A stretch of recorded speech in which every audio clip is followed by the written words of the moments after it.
Hello everybody and welcome back to Oak Hill Works. We are here with the K class, looking a little bit different to the last time you saw it. There are things I normally try and avoid being mentioned on my channel, but I think I'll let you get away with it this time. If you know what I'm on about, go ahead. If you don't, then don't. So yes, the K-Class now in its red oxide livery. So we've got the tender painted all round, coal space painted black, chassis painted black. The loco, again mostly red, it's had details picked out in silver and gold where appropriate. It's also had its cab painted nicely and a back head added.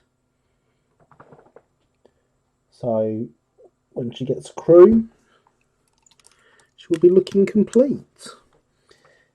However, one last thing she needs is me not to hit the camera, but she needs a number on her cab side and she needs LB&SCR on her tender.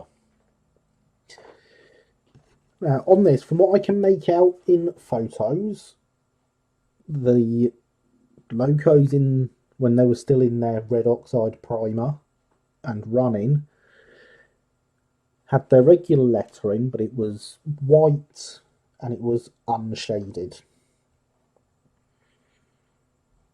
And I thought, well, what can I use to represent that? And I ended up coming up with the idea of using my HMRS Pressfix transfers to do this. So I thought this would give us an opportunity to look at HMRS Pressfix transfers on a video. We have done them in the live stream plenty of times, but never on video. So if I lay these down on their side and I bring in the transfer sheet here, which if I peel the protective film off, you will see lots and lots and lots of transfers on here.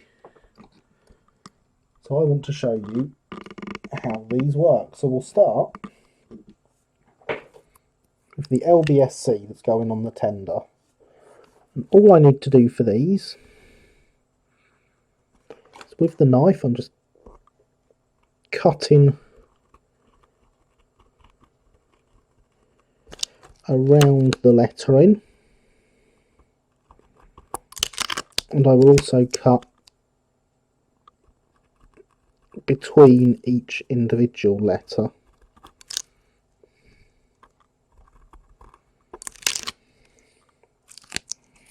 On their transfer paper, I can then, with my tweezers, lift the letter and its transfer paper. And if I get all these lifted, then we can move the camera over and have a look at the tender and how these transfers work. So you will notice on the sheet they are upside down. The side pointing towards us is the side that sticks to the model. So I'm lifting them up, turning them over and placing them on the tender.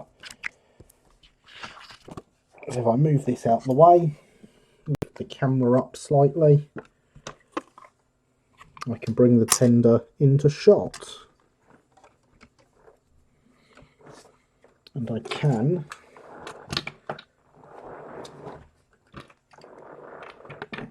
now just start adjusting where these are.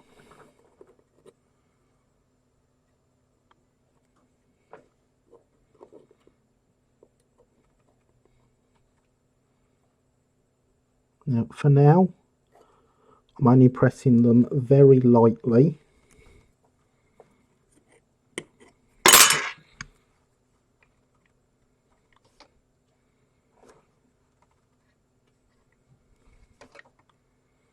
which gives us plenty of opportunity to move them.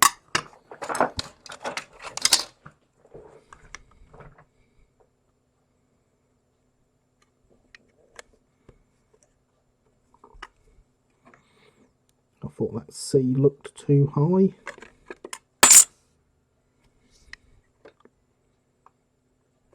The S does a bit as well. Let's have another look at that.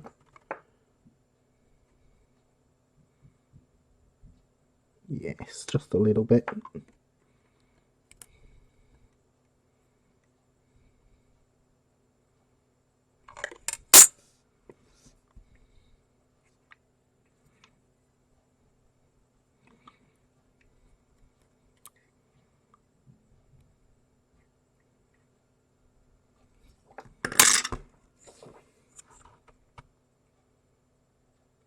Yeah, that's all about right.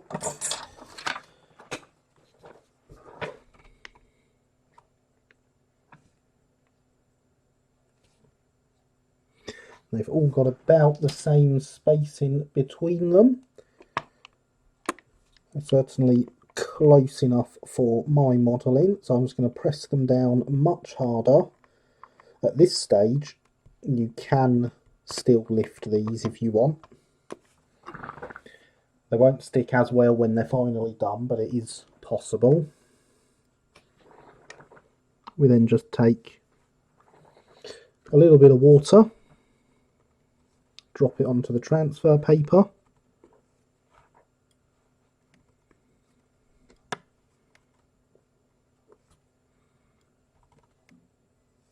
and let it soak.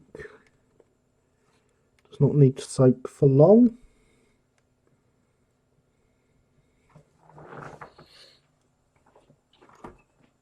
But once it has soaked, you can just lift the transfer paper off.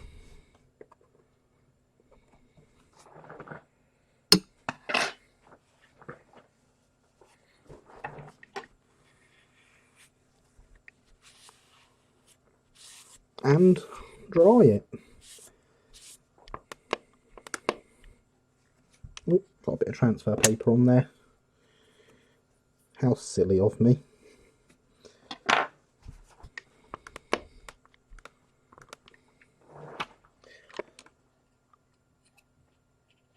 And then we have a finished side, although my preview was frozen, so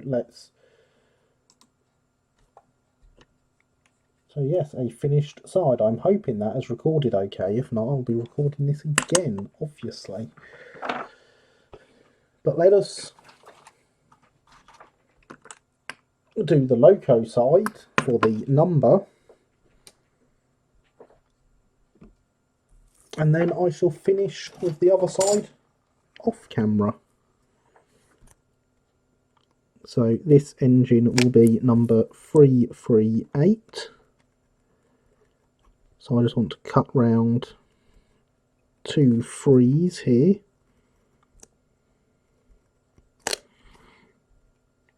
And an 8 here.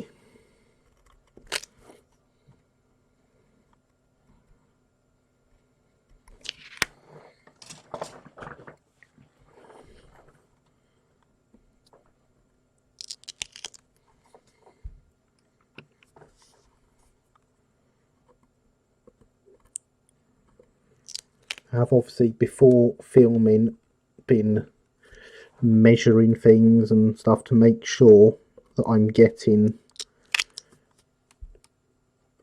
transfers in the right size range for what I want here.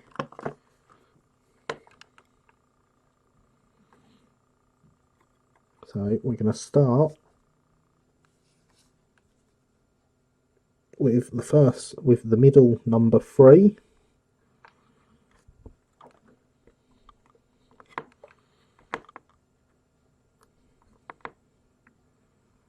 I'm going to put that where we want it, and then we'll put the other ones either side of it so that we make sure we get our transfers at least roughly in the centre of the cab side.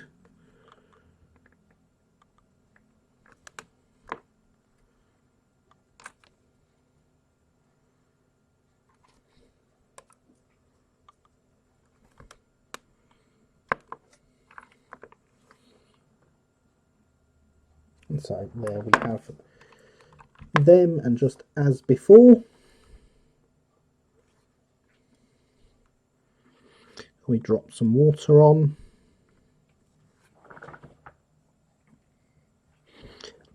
Just let it soak for a second. Once the paper has soaked it all up properly, we can just grab it all off.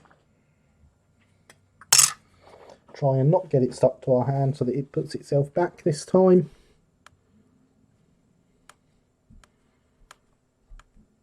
And just dry off the cab side.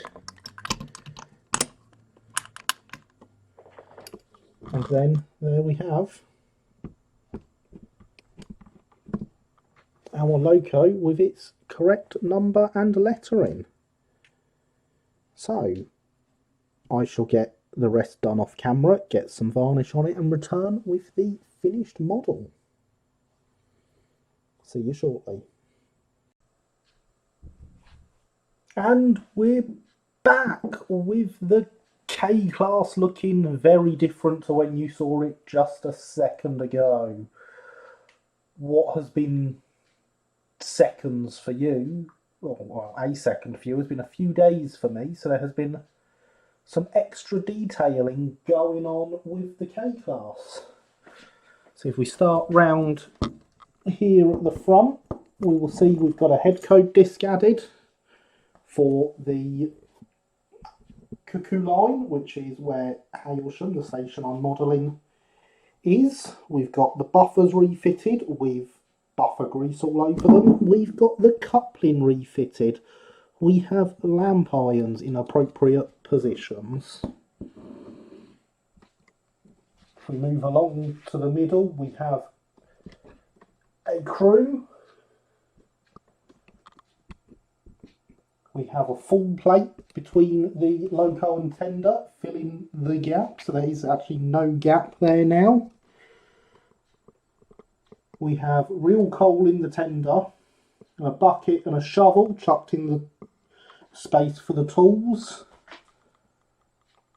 Some lamps balanced on the back of the tender. And then on the rear of the tender itself, we have lamp irons, the buffers, and again the coupling.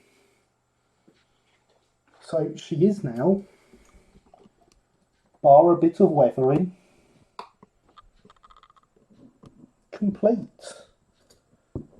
Doesn't she look absolutely fabulous? Thank you for watching, everyone. Please do remember to like, comment and subscribe. Do let me know what you want to see next on the channel, because that is the end of the K-Class. So, thank you for watching, and bye for now.